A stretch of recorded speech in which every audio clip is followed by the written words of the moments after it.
Helo a chroeso i sesiwn 2 uwchgyfrannol Iechyd a Gofal Cymdeithasol a Gofal Plant. Heddiw, i ni'n mynd i paratoi ein hunan ar gyfer yr arholiad uned 1 hybu iechyd a llesiant sy'n 2 awr ac yn cyfrannu tuag at 50% o'r gymhwyster uwchgyfrannol. Nod y sesiwn hon yw i adolygu ein penderfynyddion cymdeithasol ac economaidd, ac os edrychwch chi ar y manyleb i'r ochr dde o'r sgrin, dyma yw'r gwybodaeth i ni'n mynd i edrych ar heno, ac yna i ni'n mynd i hefyd adolygu beth yw'r cysyniad cyfannol neu holistraidd tuag at iechyd a llesiant. A dyma wedyn yw'r gwybodaeth am y cysyniad cyfannol yn manyleb cybac.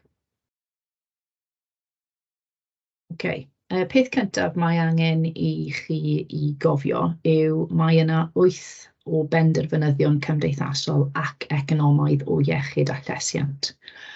Mae'r manyleb yn dangos rhain i ni mewn drefn ychydig yn wahanol i beth rydw i am gyflwyno nhw i chi heddiw. Ac fel arfer, mae gen i cod ar gyfer cofio y nodweddion sy'n cyfrannu tuag at y penderfynyddion yma. So, yn gyntaf, mae ganddyn ni n, ac mae'r n yn sefyll am nodweddion personol, so personal characteristics. Wedyn mae gyda ni am ffordd o fyw, g ar gyfer gwydnwch personol a theuluol. Wedyn mae gen i 2a, am modau byw a gweithio, ac yna am modau economaidd gymdeithasol, diwylliannol ac amgylcheddol. Ac yna wedyn mae ganddyn ni rhag ar gyfer rhwydweithiau cymdeithasol a chymunedol, agweddau, gwerthoedd a chredoau tuag at iechyd a llesiant a gwahaniaethu. Nawr, mae yna enghreifftiau o gwestiynau wedi codi yn y gorffennol. Mae rhai cwestiynau arholiad yn gadael y penderfynyddion cymdeithasol ac economaidd yn agored, felly chi sy'n cael dewis y nodweddion rydych chi am ysgrifennu, trafod, gwerthuso, esbonio beth mae'r cwestiwn yn gofyn. Ond mae yna hefyd enghreifftiau ganddyn ni o gwestiynau arholiad yn y gorffennol, ble mae papur neu'r cwestiwn yn gofyn yn specific ar gyfer un o'r ffactorau yma. Felly, yn anffodus, dydych chi ddim yn gallu bod falle yn hyderus gyda rhyw 4 allan o'r 8, oherwydd mae hynny'n risg rhag ofn bod y cwestiwn yna wedyn yn codi yn eich papur arholiad. Yn ein dosbarth, pam i ni yn edrych ar y nodweddion yma, beth mae fy nosbarth i yn wneud yw cymryd cyfrifoldeb o'r un o'r topics, so enghraifft nodweddion personol, ac mae nhw wedyn yn mynd wrthi i ymchwilio i ba nodweddion personol sy'n gallu achosi falle problemau iechyd, anhawsterau, neu falle manteision. Felly, yn gyntaf os edrychwn ni ar nodweddion personol, fe welwch chi 4 lythyren go. Am y rheswm, mae grwpiau ethnic yn ffactor sy'n gallu cyfrannu tuag at iechyd a llesiant cymdeithasol ac economaidd. Fel enghraifft, os ydw i o grŵp ethnig, mae yna posibiliad, nid ym mhob sefyllfa'n amlwg fy mod i yn gweithio, a mae fy nhalu yn is na eraill. Felly mae hyn yn achosi anghydraddoldeb, inequality. Mewn rai sefyllfaoedd, falle mae'n anghywir i dweud, ond mae pobl falle ddim yn disgwyl llawer gan blant o gymunedau lleiafrifol.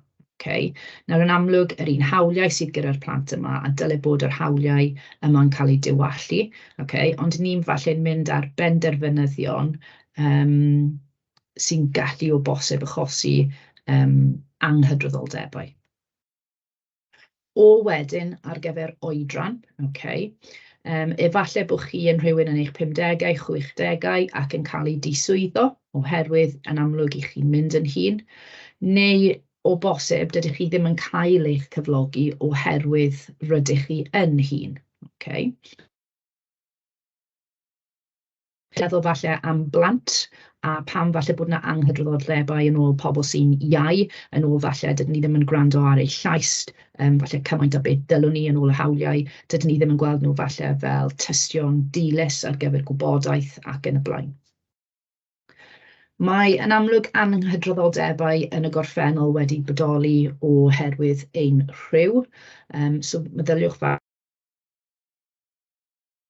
i pam nad oedd menywod yn gweithio, pam nad oedd menywod ar hawl i bleidleisio ac yn y blaen.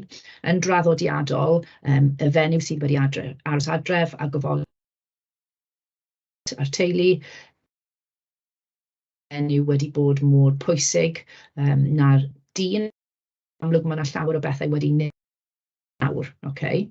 Hefyd gallwch chi weid mae menywod yn teimlo falle rhyw.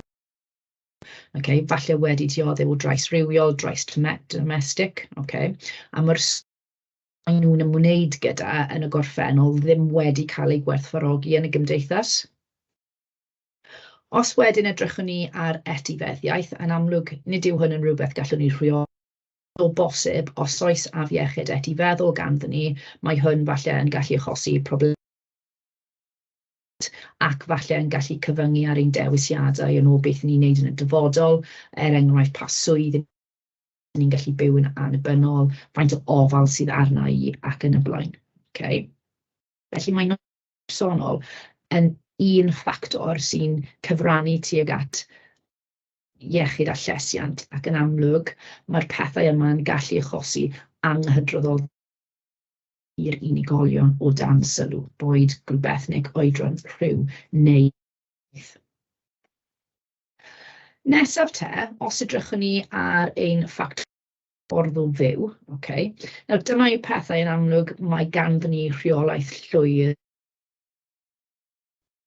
So os ni'n edrych ar ein diet, okay, ydw i'n bwyta digon o ffrwythau a lysiau, mae bod yn ddrud, felly mae hwn yn gallu achosi anghydraddoldebau i bobl falle sydd yn diodde bod.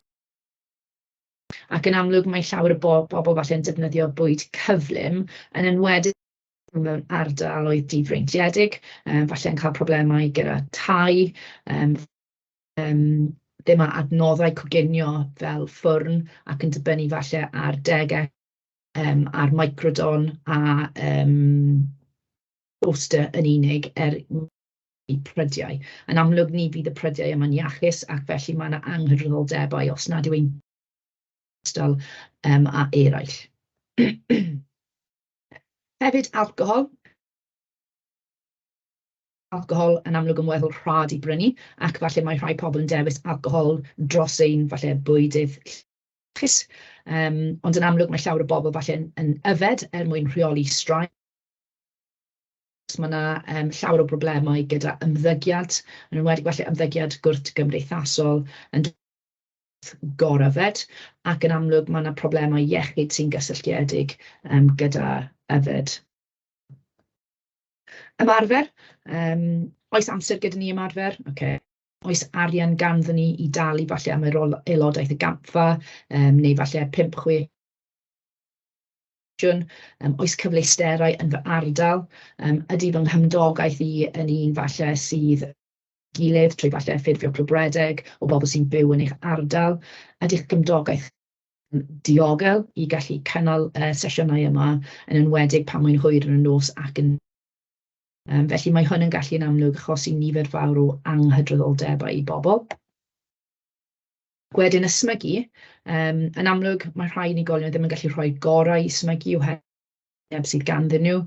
Mae'n arbennig o gostus, ond wedyn efallai rydw i ei ysmygu, ond ddim falle yn defnyddio'r cymorth sydd ar gael i helpu fi i okay. Yn amlwg nifer fawr o anghydraddoldebau o ganlyniad i mae falle iechyd yn deillio o ysmygu.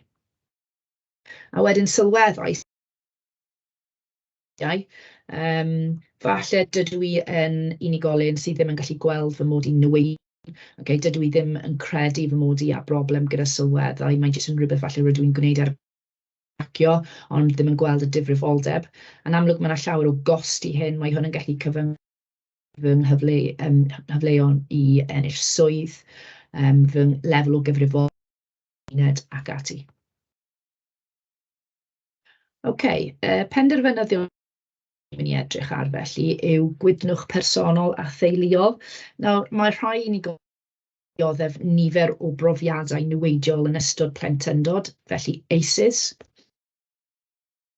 Amlwg y mwyaf o ACEs neu profiadau niweidiol mae plentyn wedi dioddef, y mwyaf falle bydd yr effaith arnyn nhw yn glasoed ac wedyn yn oedolaeth. Nhw falle yw'r unig patrwm tebyg o gam ddefnyddio alcohol, cyffuriau, trais domestic, pwrpas i addysg, ddim yn gallu dal swydd i lawr ac ati. Okay. Yn anffodus, mae nhw'n mabwysiadu ymddygiad a ffordd o fyw sydd ddim yn hybu a llesiant da fel oedolyn. Meddyliwch amdano fe fel rhyw fath o gylch patrwm tebyg o falle ifanc yn cael ei magu o fewn yr awyrgylch yma, mae nhw'n tyfu fyny ac wedyn yn dilyn patrwm tebyg i beth mae mam a dad wedi dangos iddyn nhw pan oedden nhw. Okay. Mae hwn wedyn yn amlwg yn arwain at ffurfio perthnasau niweidiol. Efallai mae hwn yn afiachus, mae nhw yn troseddu. Wedyn mae hwn yn amlwg yn gallu lleihau ar rychwant oes, lifespan i ni. Y straen mae nhw wedi dioddef am flynyddoedd. Okay. Mae yn bosib help wedi dioddef o brofiadau niweidiol, ond yn amlwg i ni'n ceisio gwneud hyn ac ymyrryd mwyr gynnar a sicrhau mae'r teulu yna'n derbyn cymorth mwyn peidio parhau i brofiadau niweidiol i'r plentyn. Wrth gwrs, mewn bywyd yn ymdrin ac adfyd, okay, mae rhai unigolion yn gallu gweld cyfle i ni wella, i ni dysgu, ac falle i wella sefyllfaoedd tebyg yn y dyfodol, ac wedyn os mae hyn yn digwydd, rydw i'n gallu yr anhawsterau a dod yn person well o ganlyniad i y profiadau i dioddef. Okay. Nawr, mae hwn yn dibynnu ar pa fath o berson i chi. Yn amlwg, nid pobl yn gallu ymdrin ac adfyd ac yn troi felly falle at droseddu, o ganlyniad i diffyg falle sgiliau datrys problemau cymorth teuluol sy'n gallu helpu nhw yn ystod yr adegau yma sy'n anodd iddyn nhw.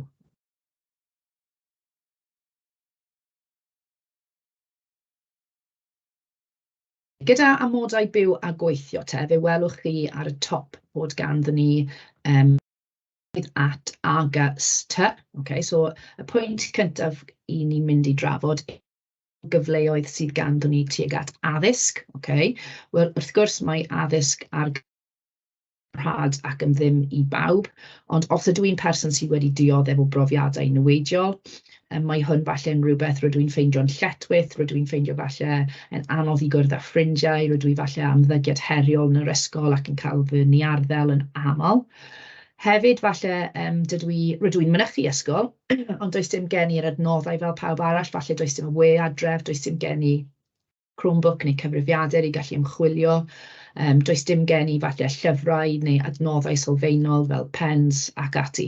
Os ydw i'n plentyn a dydw i ddim yn cael pensiliau lliw, peniau lliw, falle gallu lliwio, dylunio ac yn y blaen, mae hwn yn amlwg yn cyfyngu ar fy nghreadigedd ar gyfer y dyfodol. Yn amlwg, mae yna nifer o bethau'n gallu effeithio ar addysg hefyd yn ôl cwsg. Okay? Ydw i'n byw mewn cartref sy'n caniatáu fi cael digon o gwsg? Ydw i'n bwyta'r bwydydd sy'n helpu fi ganolbwyntio ac sydd yn osgoi salwch i ni beidio fod yn absennol yn yr ysgol? Ydy fy rhieni i yn gweld gwerth addysg? Okay, ac yn fy ngwthio ac yn gosod cymorth i fi gyda falle tasgau gwaith cartref? Neu ydw i a rhieni falle sydd ddim yn gweld bod gwaith cartref a gwaith ysgol yn bwysig. Efallai rydw i'n person sy'n gallu talu tuag at gwersi private yn y nos, falle fy mod i awendyd yn mathemateg ac gen i tiwtor sy'n dod i'r tŷ, ac yn amlwg os oes gen i cartref cynnes a diogel, rydw i'n fwy tebygol o gallu helpu fy hun yn addysgiadol gyda gweithgareddau yn y cartref i a cartrefi falle sydd ddim yn caniatáu hyn. Wedyn mae ganddyn ni gwasanaethau gofal, so yn fy amodau byw a gweithio, oes gen i mynediad da at wasanaethau gofal. Wel, wrth gwrs, mae'r gwasanaethau yma ar gael i bawb, ond beth os oes gen i anghenion dysgu sydd yn fy rhwystro i gallu pwyntiad fy hunan. Beth os falle does dim adnoddau gen i greu y pwyntiad? So, enghraifft, mae disgwyl bod fi'n gallu mynd ar app i gwneud y pwyntiad gyda y nyrs cymunedol. A rydw i'n person hŷn, a mae hwn yn rhwystyr i fi. Rydw i eisiau cyfeiriad e-bost i gallu danfon neges i falle atgoffa fy hunan o apwyntiad, ond does dim gen i cyfeiriad e-bost. Hefyd, beth ydy'r trafnidiaeth cyhoeddus fel yn yr ardal? Os ydw i a apwyntiad yn yr ysbyty, ydw i'n gallu cyrraedd yna oherwydd nad yw'r trafnidiaeth cyhoeddus falle yn cyrraedd yn digon agos. Oes gen i trwydded gyrru, os ydw i'n gallu gyrru, ydw i'n teimlo'n digon hyderus i gallu parcio'r car yn yr ardal yna. Ac hefyd, ble ydw i'n byw? Ydw i'n byw mewn ardal gwledig ac mae mynd i'r apwyntiadau yma yn lletwydd i fi o gyda pellter mae'n cymryd ar amser i gyrraedd yr apwyntiad yna. Wedyn, os ni'n edrych ar swyddi, mae rhai unigolion yn ffeindio chi'n anodd falle cael mynediad i swyddi, yn enwedig falle swyddi sy'n ffitio i amgylch eu bywyd presennol. So, enghraifft, falle bod gen i teulu ifanc, a mae angen i'r unigolion yna i mynd i'r ysgol am 9 gloch a cael ei glasgu am 1:30 wedi 3. A mae rhai mamau tadau yn ffeindio hi'n anodd i gallu gweithio o amgylch oriau'r ysgol. Yn amlwg, mae mynediad at waith ac incwm yn gallu hybu iechyd. Mae gen i falle mwy o opsiynau, dewisiadau, yn o beth rydw i eisiau gwneud gyda fy mywyd, mwy o gyfleoedd falle i deithio, fi'n gallu falle wneud treats y pethau neis ar y penwythnos. Ond yn amlwg, mae rhai unigolion o dan anfantais oherwydd falle maen nhw'n ffeindio hi'n anodd i cael swydd. Os ni wedyn yn edrych ar dau, so housing, mae rhai unigolion falle yn byw mewn tai sy'n orlawn, so falle rhannu stafell wely gyda brawd neu chwaer. Mae hwn yn amlwg yn gallu effeithio ar y preifatrwydd sydd ganddyn nhw, ar y cyfle falle i ganolbwyntio a adolygu falle ar gyfer sesiynau fyd-ganoliadau. Efallai mae fy nghartref fi yn llaeth, damp, yn oer, mae mam a dad yn cael tyndra, yn talu biliau, mae hwn yn amlwg wedyn yn gallu achosi iechyd meddwl gwael, a pryder os oes cartref gennych chi. Mae rhai unigolion yn chwilio am gartref, a does dim cartref sefydlog gyda nhw. Mae nhw'n byw mewn cartrefi dros dro ar hyn o bryd. Mae rhai teuluoedd yn gorfod byw mewn gwestai dros dro nes bod tai cymdeithasol social housing yn dod ar gael iddyn nhw i gallu symud mewn. Dychmygwch yr adeg Nadolig, pam falle dydyn ni ddim yn gallu gosod unrhyw addurniadau Nadolig i fyny, oherwydd bod ni'n byw mewn stafell gwesti a bod yna 4 ohonyn ni. Falle rydw i'n ddiolchgar bod gen i y to uwch ben fy mhen, ond wedyn nid yw'r amodau yna yn ffafriol i gallu magu plant ac yn amlwg dathlu y gwyl Nadolig. Os edrychwn ni ar y pumed nodwedd, so ni wedi edrych ar ein nodweddion personol, ffactorau ffordd o fyw, gwydnwch, ein amodau byw a gweithio, ac nawr ar ein amodau economaidd gymdeithasol. So ystyr hyn yw, oes argaeledd gwaith. Yn amlwg mae hwn yn dibynnu ar fy sgiliau, a beth rydw i'n gallu cynnig fy hunan i. Hefyd, ble rydw i'n byw, ydw i falle yn hapus i wneud gwaith llafur, labour work. Os ydw i, mae'r argaeledd yma falle o'r swyddi'n weddol peryglus, ac falle mae anghydraddoldebau'n byw fyna oherwydd falle y niwed rydw i'n gallu gwneud i fy hunan. Ni'n dod nôl at y pwynt yma wedyn o natur gwledig. So, efallai mae angen i fi i deithio llawer mwyn gallu mynd i weithio. Mae yna cost i hyn, mae yna anghyfleuster yn ôl amser hefyd. Does dim falle trafnidiaeth cyhoeddus yn rhedeg yn digon aml. Rydw i'n byw mewn lle hardd, prydferth, sydd yn gwneud i fi deimlo'n osteg, ymlaciedig, at ease. Ond yn amlwg, mae yna ychydig o anghydraddoldebau yn bodoli gyda'r unigolion sy'n byw mewn ardaloedd neu natur gwledig. Tlodi wedyn, ni wedi cyffwrdd tipyn bach ar tlodi gyda swyddi ac ati.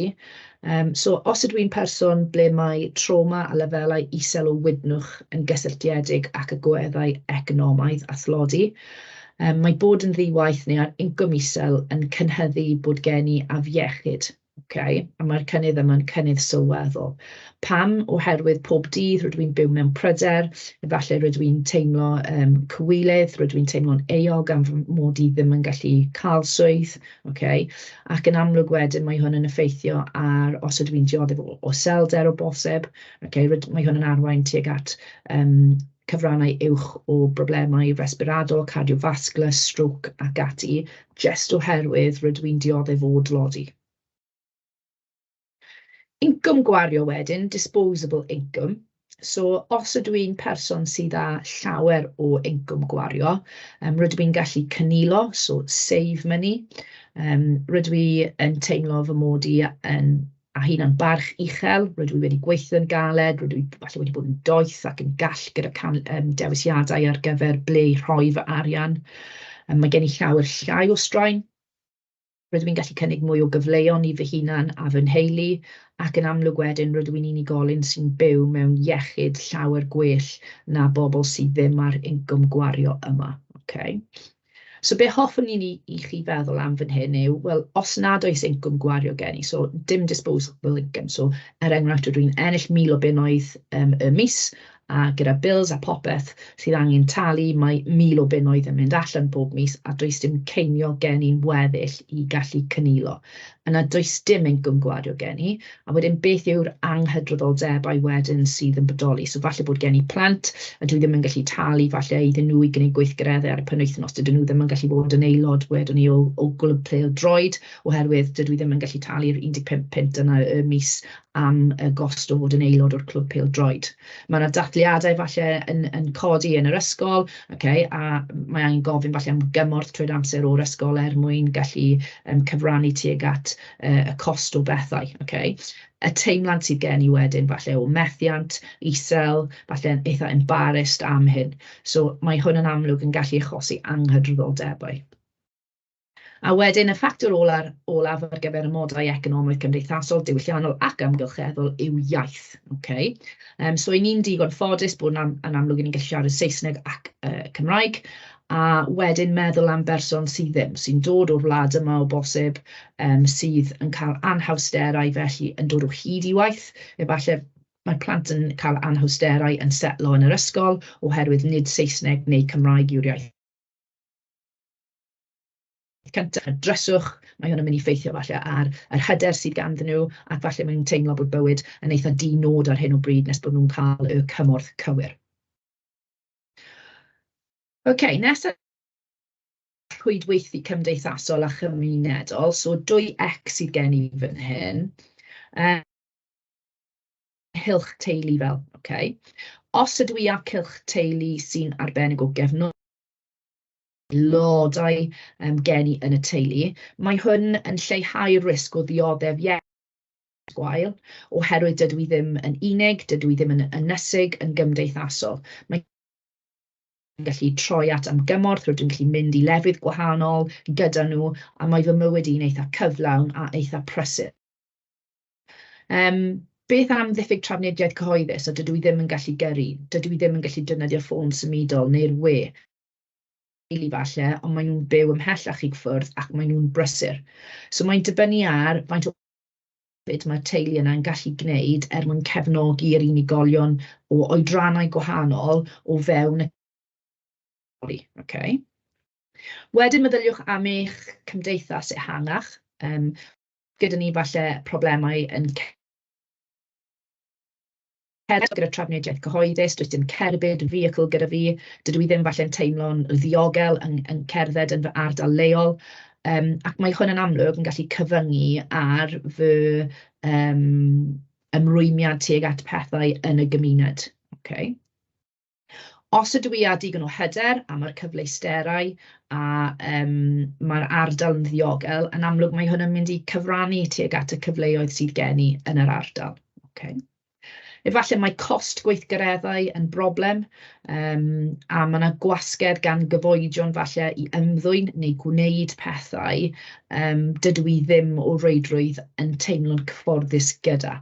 Okay? So ydw i falle yn gallu bod yn digon dewr wedyn i droi rownd i'r ffrindiau yna a dweud na dydw i ddim eisiau oherwydd.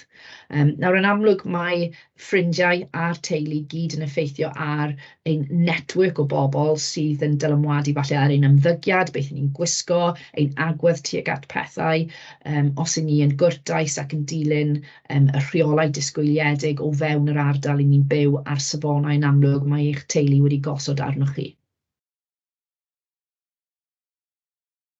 Ein A wedyn yw pa fath o agweddwy'n neu gwerthoedd a chredoau sydd ganddyn ni tuag at Llesiant. Okay? So, 'y ni'n gallu cael agweddau cadarnhaol. So mae agweddau cadarnhaol yn meddwl bod ganddyn ni hunan gwerth da, bod gyda ni strwythur bywyd, bod nod a pwrpas gyda fi, rydw i'n ffynnu, thriving, mae gen i ymlymiad tuag at pobl, a mae fy mywyd i yn eitha positif. Okay? Nawr, mae hynny'n gallu bod yn wir hefyd tuag at y credoau. Okay? So, efallai mae gen i cysylltiad cryf gyda crefydd neu cred arbennig, a mae hwn yn helpu fi gyda be rydw i'n wneud yn ystod y dydd, sut rydw i'n ymddwyn, falle nod ar gyfer y dyfodol, a rydw i'n teimlo fy mod i'n perthyn i rhywbeth. Okay?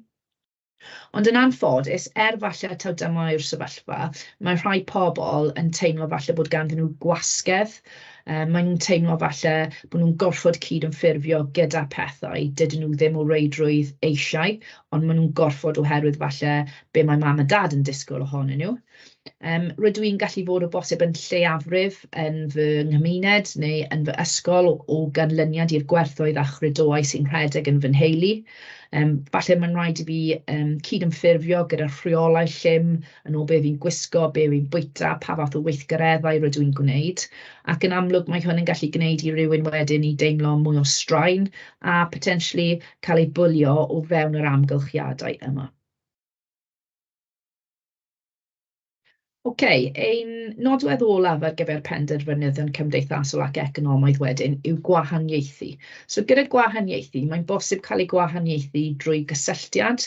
So falle bod gyda chi nodwedd gan aelod arall o'r teulu, enghraifft falle bod anabledd gyda'ch brawd neu chwaer sy'n iau, okay, ac felly nid yw ysgol cynradd yn eich derbyn chi yn gwybod bod yr anhawsterau yma yn mynd i gyrraedd yr ysgol pan mae eich brawd neu chwaer yn cyrraedd. Nawr, yn amlwg mae hwn yn gwbl anghywir, ond dyma'r fath o gwahaniaethu mae rai unigolion yn gwynebu, ac felly nifer fawr o anghydraddoldebau o ganlyniad i hyn. Wedyn trwy ganfyddiad, so beth mae hwn yn meddwl yw bod yn tybio bod ganddoch chi nodwedd penodol. So enghraifft falle i chi'n hoyw ac felly dydych chi ddim yn gallu aros dros nos mewn gwesty, ac i chi'n cael ei drin yn wahanol o ganlyniad i berson yn tybio bod y nodwedd penodol yna gyda chi. Yn amlwg sefyllfa hollol anghywir, ond dyma beth mae ambell aelodau o'r gymdeithas yn gwynebu oherwydd y tybiaeth neu'r canfyddiad sydd gan bobl amdanyn nhw. Wedyn mae ganddyn ni gwahaniaethu anuniongyrchol, so enghraifft falle mam yn ffeindio hi'n anodd i ddod o hyd i swydd oherwydd mae ganddi hi plant ifanc sy'n mynd i'r ysgol. Okay? Mae hwn jyst yn rhywbeth sy'n anffodus oherwydd oriau y swydd mae hi eisiau gweithio mewn. Ac wedyn yn amlwg mae ganddyn ni gwahaniaethu uniongyrchol, felly mae hwn yn fwriadol. Okay? Efallai bod rhywun â anabledd corfforol, ydyn nhw ddim yn gallu cael mynediad at adeilad enghraifft. Efallai mae cyflogwyr yn anfodlon cyflogi menyw ifanc oherwydd yn y dyfodol efallai mae hi eisiau dechrau teulu. A hefyd mae gen i'r enghraifft o gyfeiriadau rhywiol, okay, ac pobl yn disgriminaeddio yn erbyn oherwydd mae nhw'n hoyw enghraifft. Okay. So yn amlwg, mae yna nifer fawr o anghydraddoldebau yn gallu bodoli o ganlyniad i gwahaniaethu. Eitha tipyn o gwybodaeth jyst am un topic, ond beth ni'n mynd i wneud nawr yw edrych ar sut mae'r cwestiwn yn gallu codi o fewn papur. So mae penderfynyddion cymdeithasol ac economaidd yn gallu cyfrannu at anghydraddoldebau mewn iechyd a llesiant. I ni'n gwybod hyn gobeithio o'r slides diwetha. Disgrifiwch brif nodweddion amodau byw a gweithio a fyddai'n gallu dylanwadu ar iechyd a llesiant, ac ystyriwch sut mae'r nodweddion hyn yn cyfrannu at debau mewn gofal sy'n canolbwyntio ar ganlyniadau. So, yn y sefyllfa yma, mae ganddyn ni cwestiwn sy'n specifically gofyn am un o'r 8 nodwedd. Fel dwedais i ar ddechrau'r sesiwn heddiw, os ych chi ond yn gwybod falle 4 o'r 8 ac ych chi'n cymryd gamble, pan welwch chi cwestiwn fel hyn felly, efallai chi'n mynd i bod mewn sefyllfa lle dydych chi ddim wedi canolbwyntio ar yr agwedd yma. Yn amlwg, fy nghyngor i yw peidiwch cymryd y risg yna, sicrhewch eich bod chi'n hyderus gyda yr 8 nodwedd. So os edrychwn ni ar ein sleid blaenorol, dyma yw y nodweddion sy'n cyfrannu tuag at amodau byw a gweithio. So mae ganddyn ni cyfleoedd at addysg, gofal, swyddi a tai. So yn y cwestiwn, dyma yw strwythur eich ateb. Os edrychwn ni te am beth i ni yn edrych ar fel ymateb ardderchog, mae'n rhaid bod gyda chi barn graff a hyddysg am sut mae amodau byw a gweithio yn cyfrannu at anghydraddoldebau. Mae'n rhaid bod ymgysylltiad hyderus a manwl ar cysyniad o amodau byw a gweithio a'i effaith posibl ar ddarparu gofal, a hefyd caiff ymateb yr ymgeisydd ei fynegu'n glir ac mae'n dangos defnydd cywir o amrywiaeth eang o derminoleg. Mae'r gwaith ysgrifennu wedi strwythuro'n dda ac yn drefnus gan ddefnyddio gramadeg, atalnodi a sillafu cywir. Nawr, fy nghyngor i yw rhowch strwythur eich hunan yn gloi mewn pensil ar dop y cwestiwn. Beth yn union ydych chi'n mynd i ddisgrifio fel nodweddion? Beth yn union wedyn yw yr effeithiau neu'r anghydraddoldebau sydd yn bodoli mewn gofal? So os edrychwn ni gyntaf ar addysg, gwasanaethau gofal, swyddi, tai fel y cod, mae'r gwybodaeth sy'n dod trwy yn felyn yn seiliedig ond ar addysg. So mae lefelau addysg uwch yn helpu greu economi sy'n gyfoethog ac yn cael effaith gadarnhaol ar falle fy nghyfleoedd cymdeithasol, ac yn amlwg rydw i wedyn yn byw mewn cymdeithas falle sy'n fwy gydlynus, diogel a iach. Hefyd gallwch chi weid, mae'n helpu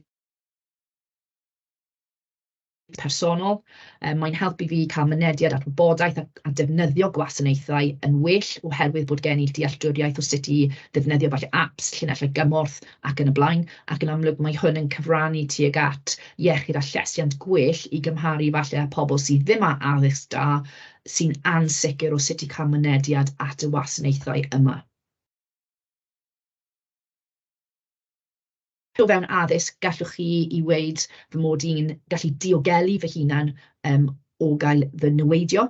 So hynny yw, rydw i'n gallu gwneud penderfyniad da yn ôl os ydw i mewn perthynas addas sy'n cariadus ac yn gefnogol i gymharu falle a un ble mae yna trais yn digwydd. A hefyd, rydw i'n llai debygol o droseddu, rydw i falle yn mynd i cyflawni fy potensial, rydw i'n ennill arian da, ac felly yn llai debygol yn y dyfodol, felly o dioddef o broblemau iechyd meddwl gwael. Hefyd, mae yna anghydraddoldebau, o rhan tai. So os ni'n meddwl falle am peidio cael arian, a rydw i a teulu ifanc, yn amlwg does dim addysg gen i, yna mae yna llai o adnoddau falle mynd i fod gyda nhw yn y cartref, ac felly mae nhw a anfantais i gallu astudio. Falle fy mod i'n byw mewn tŷ sy'n orlawn, ac mae hwn yn cyfrannu tuag at adnoddau falle yn gorfod cael eu rhannu rhwng unigolion yn y cartref sydd yn amlwg yn cael effaith ar fy addysg. Rhan o'r cynllun nesaf wedyn gallwn ni edrych ar yw ein gwasanaethau gofal.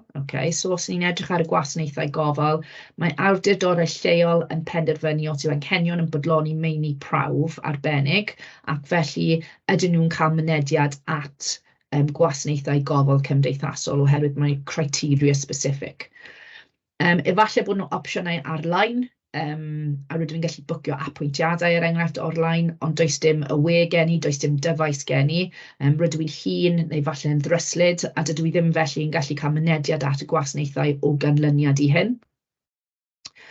Falle rydw i'n unigolyn sy'n cael trafferth i ddod o hyd i'r cefnogaeth cywir, a mae hwn wedyn yn ymharu ar fy iechyd a llesiant. Meddyliwch am y pobl sy'n gweithio, a sydd ddim falle yn gallu mynychu apwyntiadau rhwng 9 a 5 o'r gloch, ac felly mae nhw o dan anfantais cael mynediad at y wasanaethau yma. A bys y opsiynau falle o apwyntiadau ar-lein, apwyntiadau gwyneb gwyneb ar y penwythnos yn well i rhai unigolion.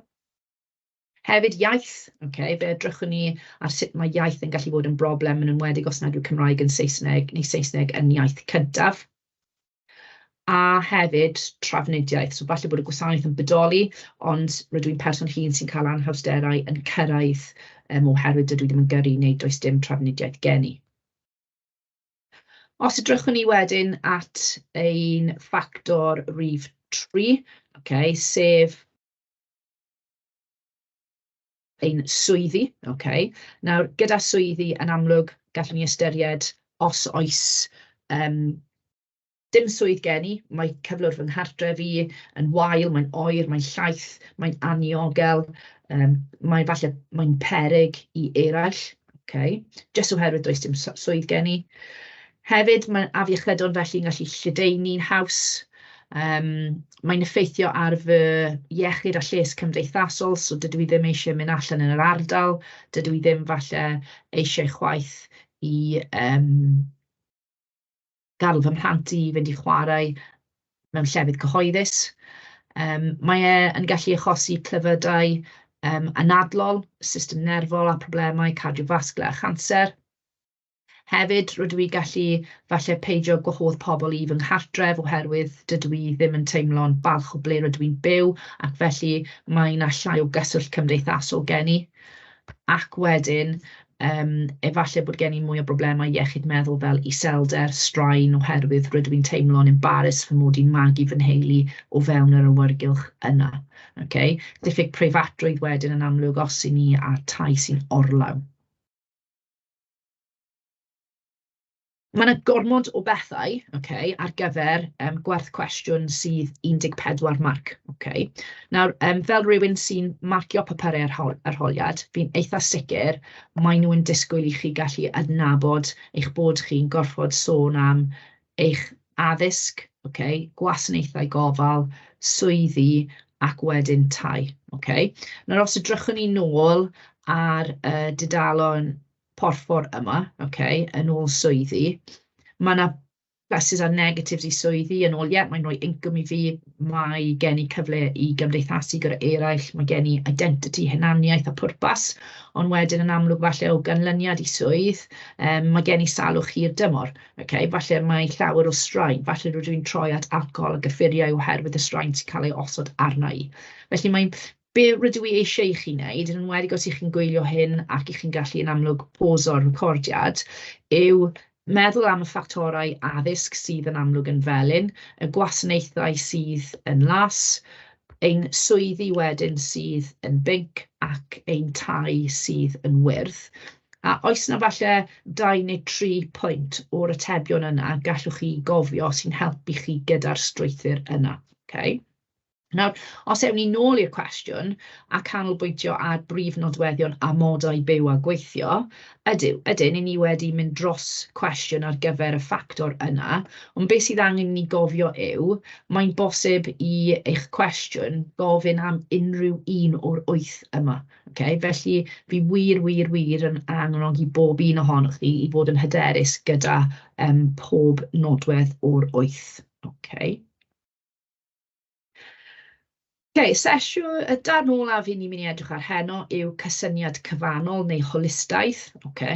So dyma yw y manyleb o y spec. Ac wedyn, os edrychwn ni ar y cynnwys, mae'n rhaid i chi gofio mae cysyniad cyfannol neu holistaeth yn canolbwyntio ar 5 ffactor sy'n cyd-ddibynnol ar ei gilydd. So dyma yw ein ffactorau corfforol, deallusol, meddyliol, emosiynol, cymdeithasol, ysbrydol a moesol. Nawr, be byswn ni yn awgrymu yw bod gan bob un ohonoch chi enghreifftiau am corfforol, deallusol, a sut falle os oes gen i problem corfforol, mae hwnna wedyn yn dibynnu neu'n effeithio ar y ffactorau eraill. Mae'n edrych ar trin y person yn gyfan gwbl, ac yn canolbwyntio ar bob agwedd. Mae e hefyd yn sicrhau mae'r person yn gallu cyflawni'r iechyd gorau posib trwy cael y cydbwysedd cywir mewn bywyd a sicrhau bod y 5 ffactor yna yn weddol hafal neu'n gitbwys. Mae hefyd yn rhoi yn credu bod rhan o'r cyrff yn cyd-ddibynnol, ac os nad yw un yn gweithio'n iawn, yn amlwg mae e'n cael effaith ar y gweddill. So, os edrychwn ni ar y diagram yma, fel dwedais i, mae yna cyd-ddibyniaeth allweddol rhwng y 5 ffactor mwyn gallu cynnal iechyd corfforol a meddwl da. Ac felly, os ni'n edrych ar y ffactor cyntaf, enghraifft corfforol, so rwy'n weithgar, so mae'r gweithgareddau corfforol yma yn cynorthwyo falle fy nghanolbwyntio meddyliol, so enghraifft rydw i'n gallu mynd i'r gampfa heno ac yn perfformio'n well yn fy swydd y diwrnod olynol. Hefyd, mae'n mynd i'r gampfa yn helpu falle fy gysylltiad â rhyngweithio cymdeithasol, mae gen i falle gwerth emosiynol, ble rydw i'n teimlo'n mwy o barch, ac hefyd yn feddyliol rydw i'n cael gwared o straen er enghraifft. So, be mae'n syniad i chi gallu wneud yw meddwl am y 5 ffactor, a wedyn sut mae un agwedd yn gallu yn amlwg bwrw y ffactorau eraill sy'n cyfrannu tuag at cysyniad cyfannol.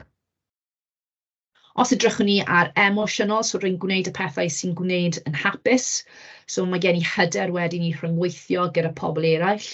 Mae'n helpu gwneud synwyr o brofiadau bywyd, a falle yn ennill dealltwriaeth gwell o bethau, ac yn amlwg mae gen i mwy o wydnwch wedyn, resilience, pan mae heriau yn codi. Yn gymdeithasol, rydw i'n teimlo falle rydw i'n cysylltu gyda fy nghymuned ac yn cyfrannu tuag ati. Mae hwn yn cynnwys pobl, mae'n cynnwys gweithgareddau. Mae hwn felly yn rhoi falle cynnyrch emosiynol i fy hunan. Rydw i'n teimlo'n cadarnhaol, hapusach. Rydw i yn cael fy ngwerthfawrogi gan y gymdeithas. Mae'n rhoi hyder i fi. Mae'n gwneud i fi cael mwy o hunan barch. Mae gen i mwy o lesiant meddyliol felly. Yn ysbrydol wedyn, teimlo falle rydw i'n perthyn i rhywbeth. Mae gen i gwerthoedd tuag at crefydd, rydw i a cysylltiad gyda efo emosiynau, rydw i'n teimlo'n sefydlog. Efallai mae hwn yn gwneud gweithgareddau fel yoga neu myfyrdod, a mae hwn wedyn yn helpu fi cael mwy o hunan ymwybyddiaeth ac yn cyfrannu tuag at yn amlwg fy iechyd a llesiant meddyliol. Rwy'n hapus, meddyliwch am rydw i'n cysgu'n dda felly, ac yn ddeallusol rydw i'n gallu datrys problemau, gwneud penderfyniadau sydd yn dda. Mae'n helpu fi ffurfio perthnasoedd da, oherwydd rydw i'n gall falle yn fy newisiadau o ble rydw i'n mynd gyda pwy, ac hefyd rydw i yn teimlo'n emosiynol yn well oherwydd bod gen i falle gweledigaeth cadarnhaol ar gyfer y dyfodol. Cofiwch mae hwn yn cysylltu hefyd gyda sut mae'r corff meddwl a'r enaid soul yn ymgysylltu â'i gilydd. Mewn cwestiwn arholiad, fydd angen mwy o wybodaeth arnoch chi na mae'n ymwneud gyda 5 ffactor sydd yn cyd-ddibynnol ar ei gilydd. Ble mae'ch enghreifftiau chi o'r ffactorau yna ac ar ba agweddau eraill ydy hyn yn cael effaith ar. Okay, dyma pam mae'r diagram yma yn gallu bod yn defnyddiol iawn i chi. Okay. So os ydrychwn ni nôl at nod y sesiwn heno, okay, yn amlwg ein penderfynyddion cymdeithasol oedd wedi cymryd y mwyaf o sylw. Mae'r 8 nodwedd yna yr un mor bwysig ei gilydd, ac wedyn gyda'r cysyniad cyfannol, sut mae'r 5 ffactor yn cyd-ddibynnol ar ei gilydd, ac bod rhaid ni ystyried y person cyflawn wrth iddyn nhw i rhyngweithio gyda'r amgylchedd, ac yn amlwg mae yna cysylltiad wedyn rhwng y meddwl, y corff a'r enaid, ac i unigolion i gymryd cyfrifoldebau o'r penderfyniadau am y 5 ffactor sy'n cyd-ddibynnol ar ei gilydd. Diolch yn fawr am eich gwrandawiad.